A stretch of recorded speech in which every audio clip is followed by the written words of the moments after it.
Hello again, everyone. I'm Father Joe Nazzle from Sandino Mission House in Berkeley. The gospel for this Sunday, the 29th Sunday of the year, comes at a time when our nation is gearing up for an election. In fact, in many states, voting has already begun. Both sides have said this election looms as one of the most important in the country's history. It comes at a time where the polarization of politics is wider than it's ever been, and where certain prelates are using their pulpits to tell people how to vote. Well, in Matthew's gospel, Jesus seems to be caught in the trap that many people of faith find themselves in today about who to vote for, or what issues are most important, or what propositions should be supported, and which amendments should be defeated. The religious leaders felt that they had Jesus cornered with their question about whether it was lawful to pay taxes to Caesar or not. They think they have him in a place of no escape. Matthew is very clear that their motivation is to trap Jesus, that the Pharisees and the Herodians joined forces to trap him. And this was really an unlikely alliance because the Pharisees and the Herodians were on opposite sides of the spectrum on most issues. In fact, the only thing they had in common or agreed upon was that Jesus was a threat to them. And in this instance, they joined forces. The Herodians took their name from Herod and were believers who had sold out to the Roman occupation, and so they supported the paying of taxes to Caesar. The Pharisees were strict observers of the law of Moses, and so they were vehemently opposed to the Roman occupation. They were absolutely against supporting the oppression through the paying of taxes. So here's the dilemma for Jesus. If he says he supports paying taxes to Caesar, he would be seen as a traitor to the people, selling out to the Roman occupation and the oppressors, and he would lose his credibility as a rabbi and religious leader. But if he said he opposed the paying taxes to Caesar, he would be viewed as an enemy of the state, a traitor to the Roman government. Either way, he would offend one group or the other. So it was a no-win situation. And Jesus was aware, of course, of their malice.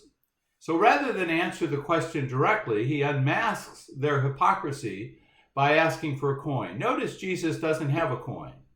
A rabbi would not carry the currency of the Roman occupation with him because he would be accused of siding with the oppressors. But look who has a coin. The very people who are asking the question. The fact that they had a coin meant that they bought into the system of oppression because they were carrying the currency of Rome. And here they were trying to trap Jesus, but instead they reveal their own hypocrisy. Their malice becomes clear when Jesus takes the coin and turns the question around by asking them, whose image is this and whose inscription? And they tell him Caesar. Can you imagine Jesus flipping the coin in the air? Heads you win, tails you lose. Except that Jesus knew this was a losing proposition. So he places the burden of the answer back on the inquisitors. And since the coin had the image of Caesar, it belongs to the state. And he says, then repay to Caesar what belongs to Caesar. But then he adds the telling line, and to God what belongs to God. By implication, he's saying that as a human being, as a child of God, each of us is imprinted with the image of God. We are made in God's image and likeness, as the book of Genesis said. Male and female were created in God's image. We have the divine imprint stamped upon our souls. We belong to God first and forever. And with that image of God etched upon our souls, God governs our lives. So we're to live in such a way that the values for which Jesus lived and died and rose again are reflected in us and in the decisions that we make.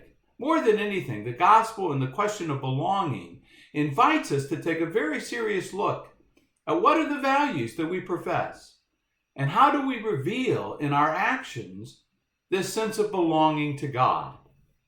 Jesus doesn't deny that which belongs to Caesar. The coin with Caesar's image on it belongs to the state. But how we spend the currency of the state And in our time, the currency also bears the imprint of a president or a political figure, reflects the vision and values we hold as people of faith. And yet even our currency holds in God we trust. I remember a preacher several years ago who was making a point about this sense of belonging. After reminding the congregation that everything we have belongs to God, he invited the parishioners to take out their wallets and their purses and to make a sign on the cross on a credit card or on some currency. And the person who was telling me this story said he marked the credit card, one of his credit cards, with the sign of the cross. And every time he used that credit card in the next few weeks, with the memory of that invisible sign of the cross on it, it forced him to ask himself if what I'm buying reflects true values, my true values as a child of God. That awareness encouraged him to examine how his faith impacted his decisions about spending. Rather than being a burden, he said, he felt empowered to be reminded of my identity as a child of God, something no amount of spending or saving could change. The first reading for this Sunday from the prophet Isaiah reminds us that God said to King Cyrus, who was a pagan political leader, I have called you by your name, giving you a title, though you knew me not. I am the Lord, there is no other. There is no God beside me. So God says to us, you belong to me. You are my beloved, because you are made lovingly in my image and likeness. As we embrace our challenge to be children of God, to live as children of God, to live the values of the gospel, may we deepen this sense of identity as we gather the courage to give the values of our lives, the value of our relationship with God that Jesus demands. When we're tempted to make idols out of things, be it money or possessions or property or power or privilege or prestige, or whatever threatens to distract us from our true identity, may the last lines of today's first reading and gospel echo in our souls. I am the Lord, there is no other. In his recent encyclical Fratelli Tutti, Pope Francis acknowledges the dark clouds which may not be ignored that hang over our world, but he says God continues to sow abundant seeds of goodness within our human family.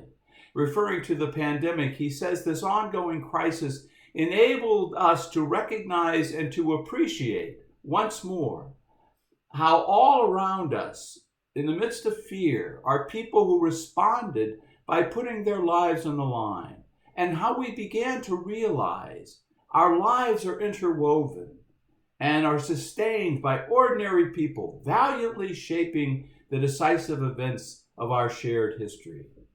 Recognizing, valuing the dignity of every human being, trusting that we all belong to God, is our reason for hope today. As Pope Francis writes, hope is bold. It can look beyond personal convenience and opens us up to grand ideals that make life more beautiful and worthwhile. Let us continue then, he said, to advance along the paths of hope. As we approach these coming weeks, may we meet often on the paths of hope. I meet you in prayer. Stay safe and take good care.